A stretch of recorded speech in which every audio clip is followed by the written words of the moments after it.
and welcome to Take Time. I'm your host, Patrick Marlett. Today we're taking a look upon the second coming of the Hammerhead, and it is a hard one to miss. We've reviewed the Series 1 in the past, but now it's time for a second look at the Behemoth Diver by our favorite Loom junkies, Zelos Watches. As I like to do with all my reviews, let's start with some bad notes first. The design is unique, bold, and unaltered in scale for those that enjoy the look but cannot wear a watch of this magnitude. It would be great to see a Hammerhead reduced, dare I say, a Baby Shark edition, at 40mm for those that would like the Hammerhead but in a smaller scale. Perhaps we'll get this come version 3. The Hammerhead has traditionally been a deep diver design, as such it bears all the hallmarks of a 1,000-meter diver.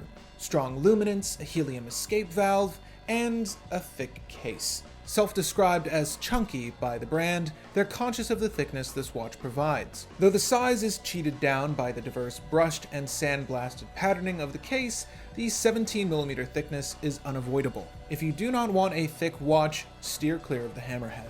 Boy, are the good notes aplenty on these. Okay, where to start? How about the design first?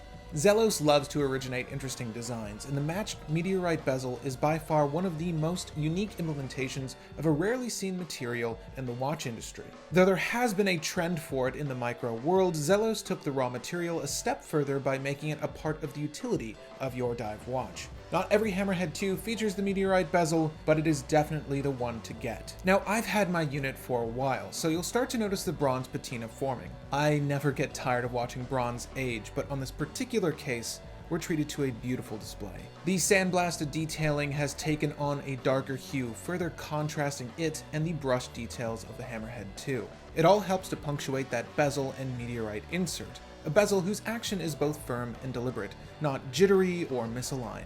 The case of the Hammerhead provides a wonderful experience on the wrist, made one better with the bronze material. Whether you get the ETA or Seiko-based movement, the dial arrangement remains the same. Here we're treated to the familiar slab hands of the original Hammerhead, but with a revised set of hour markers and much more loom.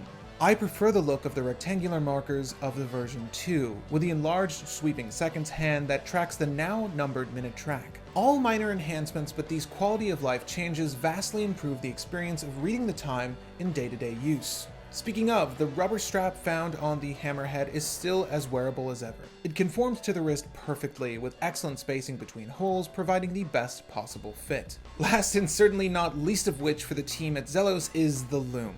They really enjoy their loom there, and it's more evident on the Hammerhead than any other model. With such a large canvas to paint upon, no space went unloomed. The mixture of blue and green luminance is gorgeous, bright, and long-lasting. No one does loom quite as well as Zelos in the micro world, and if that's something you care for, then you won't be disappointed here. Now, before I get to my verdict, let's take a look at the Hammerhead 2 on my 7¼ inch wrist.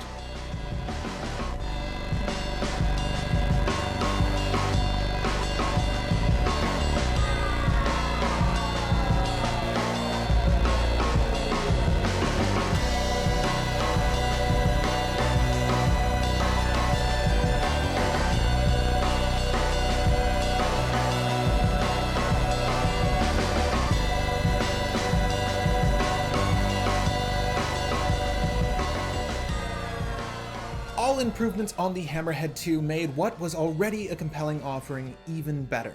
It's a bold design and not for those who can't stand a massive metal strap to their wrist. However, if you are a weekend warrior and wanted a watch to accompany you on those days off, this is the perfect companion. Whether you wanted a new grab and go for the summer or a hardcore diver, the Hammerhead 2 is one of the best offerings in this space. Again, my name is Patrick Marlett, and thank you for the time.